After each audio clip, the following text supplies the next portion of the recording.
कुछ लोग थे जो वक्त के सांचे में ढल गए और कुछ लोग थे जो वक्त का सांचा बदल गए।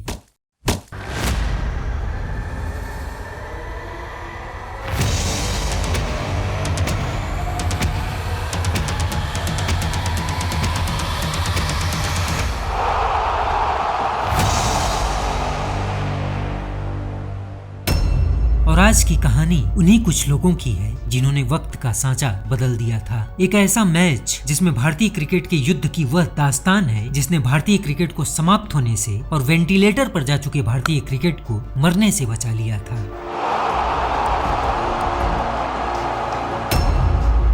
एक ऐसा मैच, एक ऐसी कहानी जिसे याद करके आंखें आंसुओं से तो भर जाती हैं, लेकिन आत्मविश्वास कुछ इस कदर जन्म लेता है कि मन करता है कि इस कहानी को स्कूल के सिलेबस में पढ़ाया जाए और भारत के बच्चों को इंस्पायर किया जाए कि हालात चाहे कितने भी विपरीत और चुनौतीपूर्ण क्यों न हो, लेकिन अगर हौसले जिंदा हों तो आपकी प्रतिष्ठा और पहचान मर नहीं सकती है। यह कहानी प्रारंभ होती है साल 2000 से। खिलाड़ियों के सिलेक्शन को लेकर बोर्ड और कोच दोनों से चल रहे मतभेद के कारण टीम के कप्तान सचिन तेंदुलकर का कप्तानी करने का मन नहीं था। उस समय कपिल देव भारतीय टीम के कोच थे और कुछ खिलाड़ियों के सिलेक्शन को लेकर कोच कपिल देव और कप्तान सचिन तेंदुलकर के मतभेद लगातार सामने आ रहे थे। और कुछ ऐसे ही तनावपूर्ण स्थिति में भारतीय team Border Gavaskar test series के लिए साल 1999 के दिसंबर महीने में ऑस्ट्रेलिया के दौरे पर थी और कंगारुओं ने भारतीय टीम को बुरी तरह से रौंदते हुए 3-0 से इस टेस्ट सीरीज में भारतीय टीम को पराजित करके भारत वापस भेज दिया। और इस सीरीज के समाप्त होने के लगभग 2 महीने के बाद फरवरी महीने में साउथ अफ्रीका की टीम 2 टेस्ट मैच और 5 एकदिवसीय मैचों की सीरीज के लिए भारत के दौरे पर आई और साउथ अफ्रीका ने भी भारत को भारत की धरती पर दोनों टेस्ट मैच में बुरी तरह से पराजित किया। और यह हार भारतीय क्रिकेट फैंस को काफी दर्द देने वाली थी, क्योंकि भारतीय क्रिकेट फैंस ने 13 साल के एक लंबे अंतराल के बाद भारत को भारत की ही धरती पर पराजित होते हुए देखा था। और इस हार के बाद सचिन ने वैचारिक मतभेद और टीम की लगातार हो रही हार के कारण 21 फरवरी 2000 को कप्तानी के पद से इस्तीफा दे दिया। भारतीय टीम के अंदर चल रहे आंतरिक मतभेद, उसके बाद भारतीय टीम की लगातार हो रही पराजय और अब उनके सबसे चहेते खिलाड़ी का विवादों के चलते अचानक कप्तानी से इस्तीफा दे देने के कारण भारतीय क्रिकेट फैंस का मोह अब धीरे धीरे क्रिकेट से भंग हो रहा था। साउथ अफ्रीका से यह टेस्ट सीरीज 2-0 से पराजित होने के बाद इसी दौरे में भारत को अभी साउथ अफ्रीका से 5 एकदिवसीय मैचों की सीरीज खेलना बाकी था। लिहाजा आनन फानन में 5 दिनों के अंदर 26 जनवरी 2000 को सौरव गांगुली को भारतीय टीम का कप्तान बनाया गया और सौरव गांगुली की कप्तानी में भारतीय टीम ने 5 मैचों की इस एकदिवसीय सीरीज में साउथ अफ्रीका को 3-2 से पराजित करके निराश हो चुके भारतीय क्रिकेट फैंस की खुशियों का दामन अभी थामा ही था कि एक ऐसी घटना घटी जिसने भारतीय क्रिकेट को कलंकित करके भारतीय क्रिकेट फैंस का विश्वास पूरी तरह से तोड़ दिया। दरअसल यह जो सीरीज भारत ने जीती थी, यह सीरीज फिक्स थी।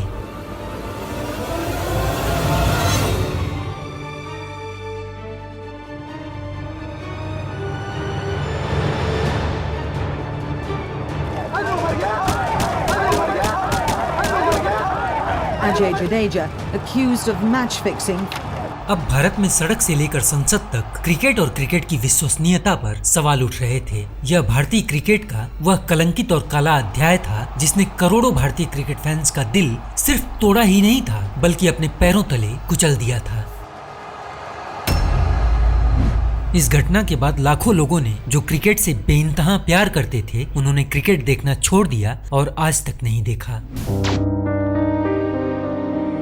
जो लोग सिर्फ क्रिकेट को ही अपना प्यार समझते थे, उन्हें इस बात पर तो विश्वास ही नहीं हो पा रहा था कि वह सारे चौके छक्के जिस पर वे अपनी कुर्सी छोड़कर उछलने लगते थे, वे सारी वाइड और नो बॉल्स जिस पर वे अपने चहेते खिलाड़ियों को गालियां बकने लगते थे, वे सारे लास्ट ओवर वाले थ्रिलर मैच जिसे देखकर उनकी धड़कनें रुक जाती थी, वो सब एक झूठ था, एक छलावा था। उनका वह क्रिकेट जिसे वे बेइंतहा प्यार करते थे, वह क्रिकेट बेवफा था।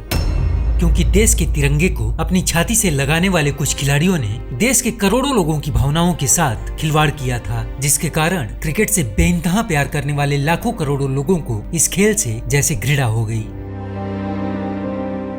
इस घटना के बाद भारतीय क्रिकेट फैंस के साथ साथ भारतीय टीम भी बुरी तरह से बिखर चुकी थी। लेकिन जिस देश में क्रिकेट को भगवान की तरफ पूजा गया हो, उस देश का क्रिकेट इतनी आसानी से दम कैसे तोड़ देता, क्योंकि भगवान ने भारतीय क्रिकेट को पुनर्जीवित करने के लिए, इस विपरीत हालात से लड़ने के लिए एक फरिश्ते को भेज दिया था। और इस फरिश्ते को दुनिया आज दादा के नाम से जानती है। नमस्कार दोस्तों, आप देख रहे हैं स्टोरी विद सोनू का special episode, the story of two injured lions. Sourav Ganguly अब भारतीय टीम के कप्तान बन चुके थे। उन्होंने भारतीय टीम को अपने हिसाब से लीड करने का काम प्रारंभ किया। भारतीय टीम को अब जरूरत थी भारतीय क्रिकेट फैंस के बीच खो चुके भरोसे को पुनः प्राप्त करने की, और इसके लिए जरूरत थी एक बड़ी टीम के खिलाफ एक बड़े जीत की। और ठीक इसी समय फरवरी 2001 में 3 टेस्ट मैच की सीरीज के लिए कंगारू अब भारत के दौरे पर थे। और कंगारुओं का इतिहास बता रहा था कि उस समय कंगारुओं को पराजित करना मुश्किल ही नहीं, नामुमकिन भी था, क्योंकि कंगारू लगातार 15 टेस्ट मैच जीतकर भारत के दौरे पर अपने अश्वमेघ यज्ञ का घोड़ा लेकर निकले थे। और ये वो दौर था कि धरती और देश कोई भी हो, विजय हर हाल में कंगारुओं की सुनिश्चित होती थी। कंगारुओं के खिलाफ कोई टेस्ट मैच जीतना तो छोड़िए, कंगारुओं के खिलाफ किसी टेस्ट मैच को ड्रा करवा कर भी लोगों को असाधारण गर्व की अनुभूति होती थी। और इन सारी परिस्थितियों के बीच एक ऐसी खबर आई जिसे सुनकर यह सुनिश्चित हो गया कि भारत की 3-0 से पराजय निश्चित है, क्योंकि भारत के स्पिन आक्रमण के प्रमुख गेंदबाज अनिल कुंबले अपने कंधे की चोट के कारण सर्जरी के लिए मजबूर होने के बाद इस टेस्ट सीरीज से बाहर हो गए थे। और कुंबले उस समय भारतीय टीम के वह ब्रह्मास्त्र थे जिनकी गैर मौजूदगी में किसी भी टेस्ट मैच में विजय हासिल करना मुश्किल ही नहीं, नामुमकिन भी था। कुंबले के इस मैच में ना होने की वजह से और कंगारुओं की इस सेना को देखकर विश्व क्रिकेट के प्रकांड विद्वान भी अपने वाड़ी में 3-0 से भारत के पराजय की भविष्यवाणी कर रहे थे। और कंगारुओं ने जैसे ही भारत की धरती पर कदम रखा तो लगातार 15 टेस्ट मैचों से अपने विजय का घोड़ा लेकर दौड़ रहे कंगारुओं ने अपने घमंड और अहंकार के नशे में चूर होकर 3-0 से भारत के पराजय की घोषणा कर डाली। लेकिन उन कंगारुओं को कहां पता था कि उस समय भारतीय टीम का भाग्य भारतीय कप्तान के हाथों द्वारा स्वयं विधाता लिख रहे थे। कुंबले के इस टेस्ट सीरीज से बाहर होने के बाद दादा ने एक ऐसा फैसला लिया जिस फैसले ने इस टेस्ट सीरीज के साथ साथ पूरे भारतीय क्रिकेट की तस्वीर बदल दी। और दादा के इस अभूतपूर्व और असाधारण फैसले का जिक्र हम इसी एपिसोड में आगे करेंगे। खैर, इस टेस्ट सीरीज का पहला मैच 27 फरवरी 2001 को वानखेड़े के इस मैदान पर खेला जाता है और कंगारुओं ने सिर्फ 3 दिन के अंदर भारत को पूरी तरह से रौंदते हुए 10 विकेट से पराजित कर दिया। Comprehensive 10-wicket win for the Australians who just can't stop winning. India needing to improve in every department. Bharat की तरफ से एकमात्र बल्लेबाज सचिन तेंदुलकर थे जिन्होंने कंगारुओं के खिलाफ दोनों पारी में क्रमशः 76 और 65 रन बनाकर कुछ हद तक संघर्ष किया था। बाकी भारत का कोई भी बल्लेबाज कंगारुओं के आक्रमण के सामने टिक नहीं सका था।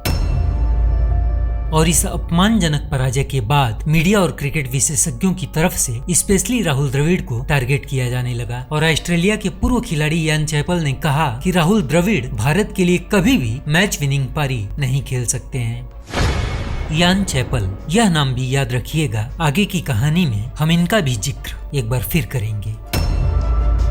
और इस मैच में पराजित होने के बाद दादा जब पवेलियन वापस जा रहे थे तो कुछ पागल दादा पर गंदे शब्दों की बौछार कर रहे थे। दादा की कप्तानी पर भी तमाम सवाल उठे और भारत के लीजेंड स्पिनर रह चुके विशन सिंह बेदी ने तो यहाँ तक कह डाला कि यह भारतीय टीम की हार नहीं बल्कि भारतीय क्रिकेट की मौत है। चारों तरफ से भारतीय खिलाड़ियों के मनोबल को सारी हदों को पार करके तोड़ा गया। और इन सारी विपरीत परिस्थितियों के बीच भारत के लिए एक और बुरी खबर आती है। भारत के तेज आक्रमण के प्रमुख गेंदबाज जवागल श्रीनाथ अपनी उंगली के चोट के कारण इस टेस्ट सीरीज से बाहर हो चुके थे। साल 1970 के बाद यानी पिछले 30 सालों से कंगारू भारत को भारत की धरती पर कभी भी पराजित नहीं कर पाए थे। लेकिन इस इंतजार को समाप्त करने के लिए लगातार 16 मैच जीत चुके स्टीवा की टीम के पास इससे बेहतर मौका और कुछ हो ही नहीं सकता था, क्योंकि अपने हालात और अपनी हार से बिखर चुकी भारतीय टीम के दोनों प्रमुख गेंदबाजों के चोटिल हो जाने की वजह से अब कंगारुओं की उम्मीदों के पंख पूरी तरह से अपनी ताकत के साथ फड़फड़ाने लगे थे। कंगारू पिछले 30 साल से चले आ रहे सूखे को समाप्त करने के लिए अब इस सीरीज के दूसरे टेस्ट मैच का बेसब्री से इंतजार कर रहे थे। 11 मार्च 2001 को यह test match Eden Garden Kolkata के मैदान में खेला जाना था, लेकिन भारत की समस्याएं तो समाप्त होने का नाम ही नहीं ले रही थी। मैच प्रारंभ होने से ठीक 3 दिन पहले अभ्यास के दौरान नेट्स पर बल्लेबाजी करते समय वीवीएस लक्ष्मण की पीठ पूरी तरह से अकड़ गई। खिलाड़ियों ने सहारा देकर वीवीएस लक्ष्मण को होटल के कमरे तक पहुंचाया और होटल के कमरे में जब फिजियो एंड्रयू लिपस ने लक्ष्मण की टी शर्ट उतरवाई तो शीशे में खुद को देखकर लक्ष्मण की आंखों में आंसू आ गए। वीवीएस लक्ष्मण का पूरा शरीर बाईं ओर झुक गया था, जिसकी वजह से वीवीएस लक्ष्मण अब न सही से खड़े हो पा रहे थे और न ही अपनी गर्दन को पूरी तरह से घुमा पा रहे थे। और जब लक्ष्मण की पीठ की जांच की गई तो लक्ष्मण के रीढ़ की हड्डी बाईं ओर झुक गई थी। अब किसी भी प्रकार का अतिरिक्त दबाव, असंतुलन या चोट के कारण लक्ष्मण लंबे समय के लिए इंजर्ड हो सकते थे। लक्ष्मण के इस हाल और हालात को देखकर फिजियो एंड्रयू लिपस और कोच जॉन राइट ने लक्ष्मण को अगला टेस्ट मैच न खेलने की सलाह दी, क्योंकि उन्हें डर था कि कहीं चोट और गंभीर न हो जाए। लेकिन माँ बाप ने बचपन में जिस बच्चे का नाम ही लक्ष्मण रखा हो, वह बच्चा बड़ा होकर इतनी आसानी से हार कैसे मान जाता। लक्ष्मण ने फिजियो से कहा कि चाहे कुछ भी हो जाए, यह टेस्ट मैच तो मैं खेलूंगा, आप अपना इलाज बस जारी रखिए। और यह टेस्ट मैच प्रारंभ होने से एक दिन पहले जब पूरी भारतीय टीम नेट्स पर प्रैक्टिस के लिए पहुंची तो वहां पर राहुल द्रविड़ नहीं दिख रहे थे। दरअसल राहुल द्रविड़ भयंकर बुखार से अपने कमरे में तड़प रहे थे और बुखार के साथ साथ द्रविड़ को डिहाइड्रेशन की भी समस्या निरंतर जारी थी। अब कोच से लेकर कप्तान तक सबके जहन में सिर्फ एक ही सवाल था कि कुंबले और श्रीनाथ के चोटिल होने की वजह से भारत का गेंदबाजी आक्रमण तो पहले ही बिखर चुका है और अब अगर लक्ष्मण और द्रविड़ के यही हालात रहे तो सचिन तेंदुलकर और सौरव गांगुली को छोड़कर भारत की बल्लेबाजी में भी कुछ खास दम नहीं बचेगा। और अगले दिन यानी 11 मार्च 2001 को जब यह टेस्ट मैच प्रारंभ हुआ तो भारत के वह दोनों खिलाड़ी राहुल और लक्ष्मण पूरी तरह से ठीक न होने के बावजूद भी यह मैच खेल रहे थे। कंगारुओं ने टॉस जीतकर बल्लेबाजी करने का फैसला किया। माइकल स्लेटर और मैथ्यू हेडन ने कंगारुओं की तरफ से पारी का प्रारंभ किया और बिना कोई विकेट खोए शतकीय साझेदारी कर डाली, क्योंकि आज भारत का गेंदबाजी आक्रमण बेहद कमजोर दिख रहा था। श्रीनाथ और कुंबले तो पहले से ही बाहर जा चुके थे और आज यह मैच प्रारंभ होने से ठीक कुछ घंटे पहले भारत के प्रमुख विकेट टेकर गेंदबाज अजीत अगरकर भी अचानक हुए तेज बुखार के कारण यह टेस्ट मैच नहीं खेल रहे थे, जिनकी जगह पर इस मैच में जहीर खान को मौका दिया गया था और जहीर खान के पास इससे पहले सिर्फ 3 टेस्ट मैच खेलने का अनुभव था। खैर, अब 71 ओवर का खेल खत्म हो चुका था और कंगारू सिर्फ 4 विकेट के नुकसान पर 250 रन बना चुके थे। 72वें ओवर के लिए गेंद अब 20 साल के उस लड़के के हाथों में थी जिस लड़के ने उस दिन कंगारुओं के वर्चस्व को समाप्त करने की पटकथा लिखी थी। वह लड़का जिसे साल 2008 में आईसीसी ने एंड्रयू साइमंड्स को नस्लीय अपमान करने के कारण प्रतिबंधित कर दिया था। वह लड़का जिसे साल 2008 के आईपीएल सीजन में श्रीसंत को बीच मैदान में थप्पड़ मारने के कारण टूर्नामेंट से बाहर कर दिया गया था।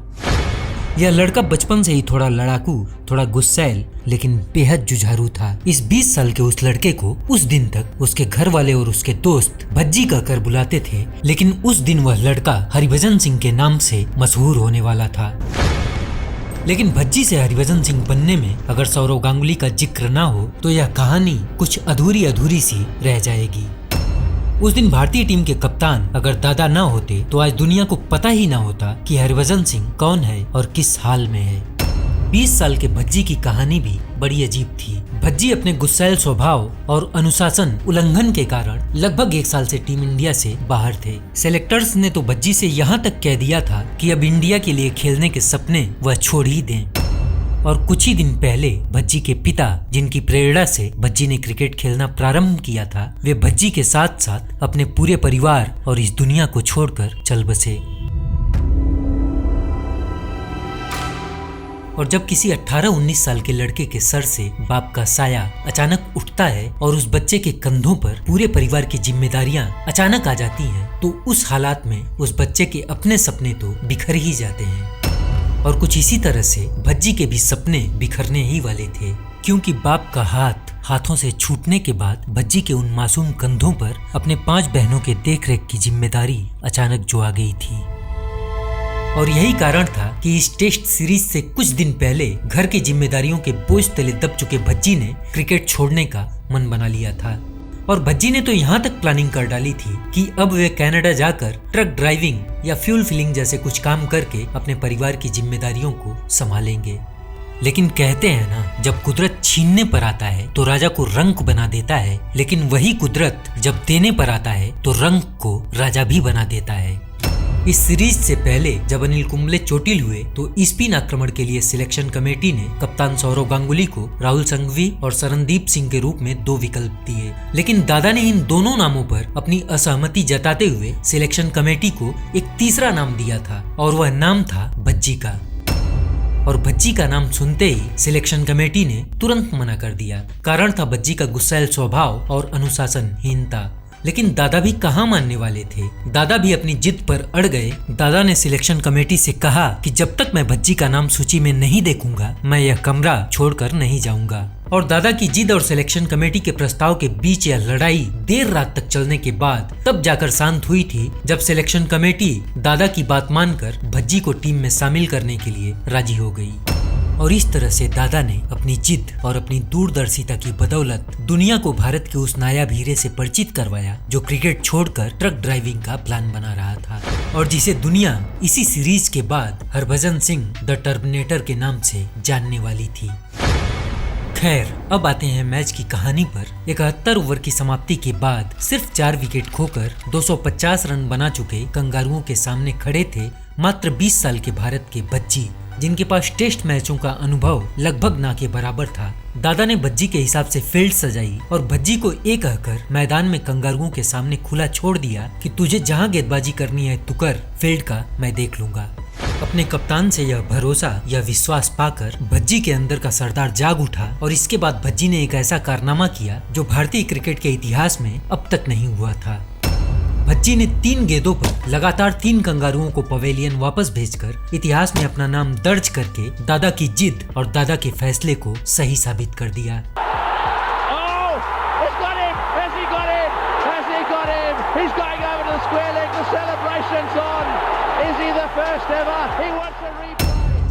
महज कुछ दिन पहले भज्जी के नाम पर सिलेक्शन कमेटी के जो लोग ऐतराज जाहिर कर रहे थे, अब वे ही लोग इसी ईडन गार्डन स्टेडियम के एक कोने में बैठकर भज्जी के इस कारनामे पर तालियां बजाकर दादा को भारतीय क्रिकेट का चाणक्य घोषित कर रहे थे।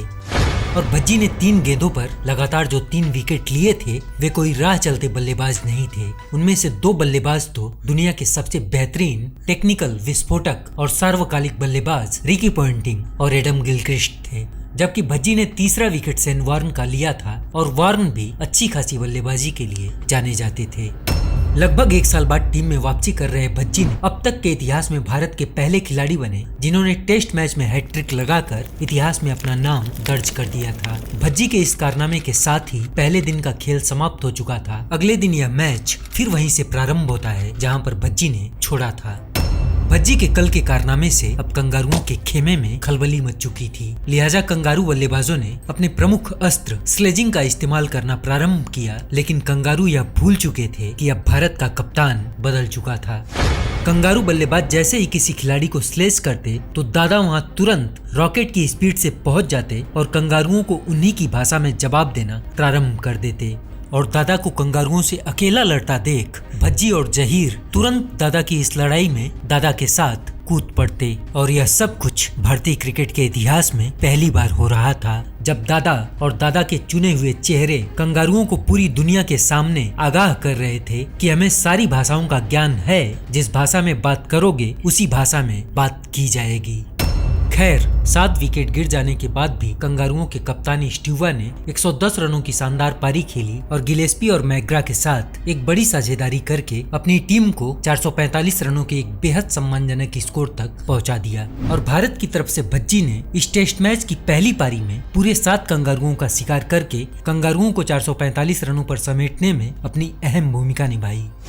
लेकिन कंगारू भी इतनी आसानी से हार कहां मानने वाले थे। कंगारुओं ने भी भारत को सिर्फ 171 रनों पर समेटकर 274 रनों की एक विशाल बढ़त ले ली। भारत की तरफ से एकमात्र बल्लेबाज वीवीएस लक्ष्मण थे जिन्होंने 59 रन बनाकर कंगारुओं के सामने अकेले संघर्ष किया था। बाकी भारत का कोई भी बल्लेबाज कंगारुओं के गेंदबाजी आक्रमण के सामने टिक नहीं सका था। भारतीय बल्लेबाजों को इस तरह से नतमस्तक होते देख अब भारतीय क्रिकेट फैंस के सब्र का बांध टूट चुका था। लिहाजा अब भारतीय दर्शक भी अपनी पराजय को स्वीकार करके अपने अपने टिकट को फाड़कर अपने अपने घरों को लौटने लगे।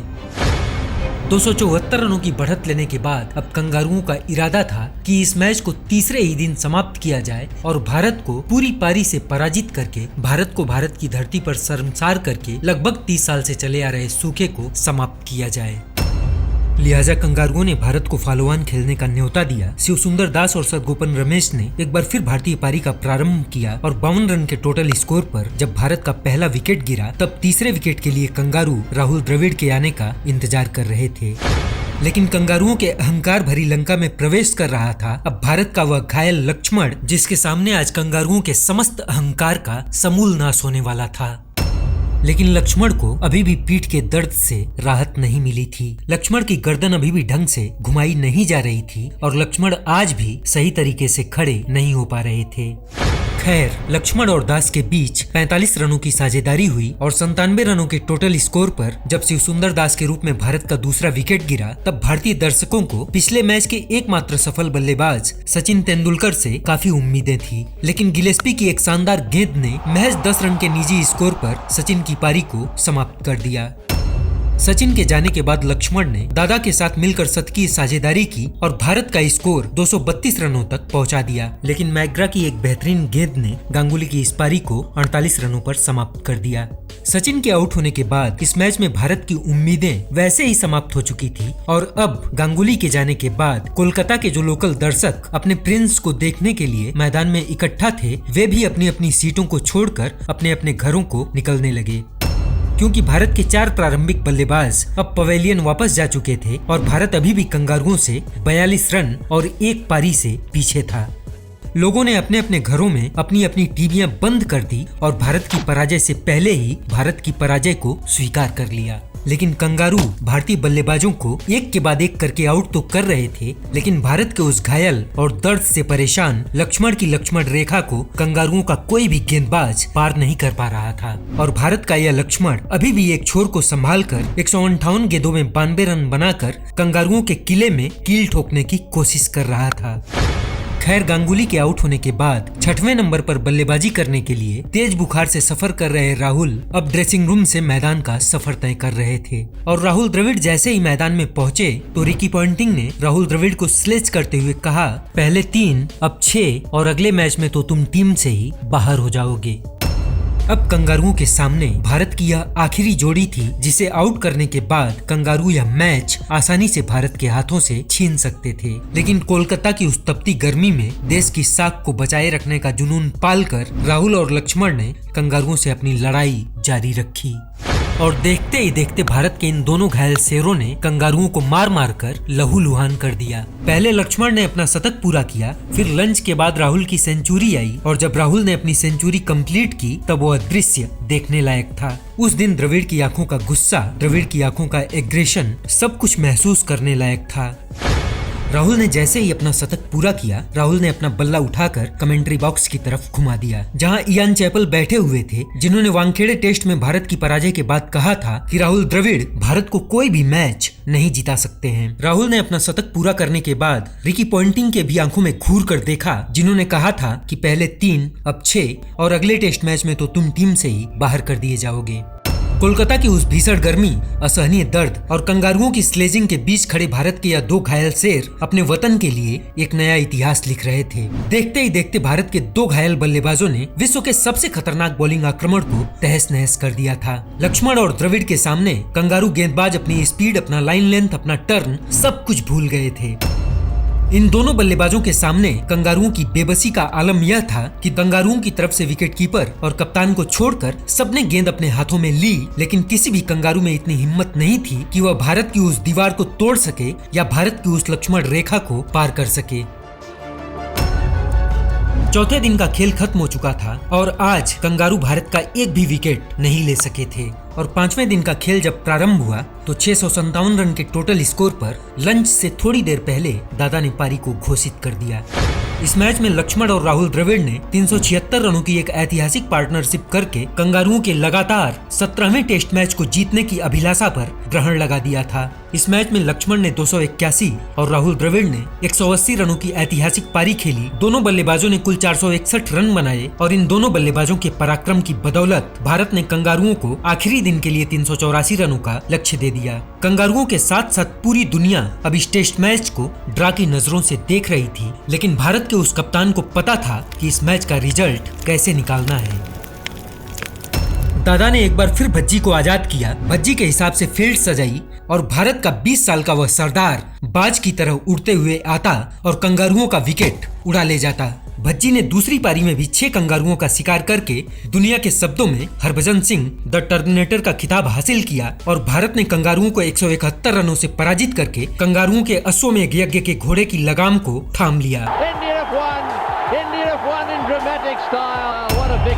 और इसके बाद हुए इस सीरीज के तीसरे टेस्ट यानी चेन्नई टेस्ट मैच में भी भारत ने कंगारुओं को 2 विकेट से पराजित करके यह टेस्ट सीरीज 2-1 से अपने नाम कर ली और कंगारुओं का भारत को भारत की धरती पर पराजित करने का सपना 30 साल बाद एक बार फिर अधूरा रह गया। इस सीरीज में जहां भारत के सभी गेंदबाजों ने मिलकर सिर्फ 18 विकेट लिए थे, वहीं दादा के भज्जी ने अकेले कुल 32 विकेट लेकर इतिहास कायम कर दिया था और इसी सीरीज के साथ प्रारंभ हुआ था भारतीय क्रिकेट का वह अध्याय जिसे दुनिया आज दादागिरी के नाम से जानती है।